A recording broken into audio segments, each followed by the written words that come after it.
এই পিচ্চি ছেলে, আমাকে তুমি বিয়ে কেন করলে? তুমি তো জানো আমি একটা ধর্ষিতা মেয়ে, আমাকে বিয়ে কোন হিসেবে করলে? আর তুমি জানো আমি তোমার কত বড়, আমার পড়াশোনা প্রায় শেষ। হ্যাঁ জানি তো। সব জেনে আমাকে বিয়ে কেন করলে? আম্মু বলছে তাই।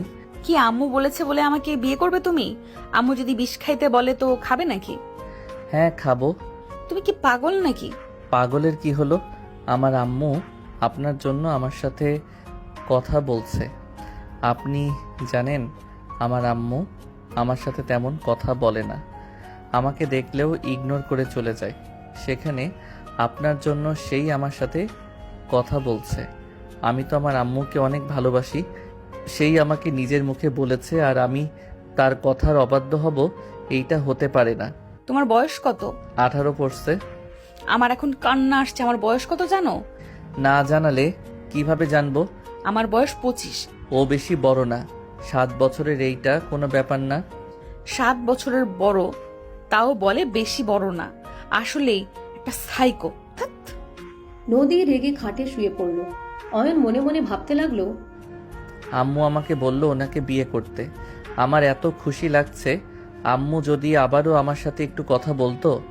অয়ন কথাগুলো ভেবে আফসোস করতে লাগলো। নদী বিরক্ত হয়ে বলে, এই লাইট নিবাও, ঘুমাবো। নদীর কথা শুনে অয়ন ভাবনার জগৎ থেকে বের হলো। অয়ন লাইট বন্ধ করে দিল। নদীর পাশে শুয়ে থেকে এই পাশ ওই পাশ করতে লাগলো। নদী বিরক্ত হয়ে বলে, এত নড়াচড়া করো কেন? ঘুমাতে দিবা না নাকি? না মানে কোলবালিশটা যে কোথায় বুঝতে পারছি না। আমার ছোট বোন মনে হয় কোলবালিশ লুকাইছে। আপনি কি আর একটু বিরক্ত হবেন? আমি একটু লাইট জ্বালিয়ে খুঁজতাম। আমি কোলবালিশ ছাড়া। অয়ন আর কিছু বলার আগেই নদী অয়নের হাত নিয়ে এসেছে নিজের উপর দিল, সাথে পা নিজের উপরে নিয়ে নিল। অয়নের স্পন্দন বেড়ে যেতে লাগলো। অয়ন লজ্জা পেয়ে গেল। নদী বলে উঠে, বউদের থেকে কি কোলবালিশ বেশি নরম নাকি? এখন তো ঘুমাও নাকি?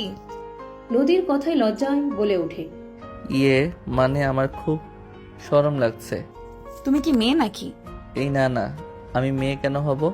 তো শরম কেন পাও? না মানে কোনো মেয়েকে তো জড়িয়ে ধরে ঘুমাই নাই, তাই শরম করছে। কেন তোমার আম্মুকে জড়িয়ে ধরে ঘুমাও নাই নাকি? না, আম্মুর পাশে ঘুমানোর সৌভাগ্য আমার হয় নাই। অয়নের কথা শুনে নদী কিছুটা অবাক হয়ে গেল। অয়নের চোখের কোণায় পানি আসলে মুছতে লাগলো। নদী অয়নের দিকে ঘুরে বলতে লাগলো, কি বলো এসব? আমি যখন ছোট ছিলাম তখন তো আমি আমার আব্বু আম্মুর সাথে ঘুমাতাম। তুমি তোমার আম্মুর সাথে ঘুমাও নাই তো কোথায় থাকছো? জেলখানায়। জেলখানায় মানে? আমি আমার আব্বুকে খুন করছি। অয়নের কথায় নদীর সাথে সাথে উঠে পড়ল। অয়ন উঠে লাইট জ্বালালো। নদী বলে উঠে, তোমার আব্বুকে খুন করছো মানে? খুন করছি।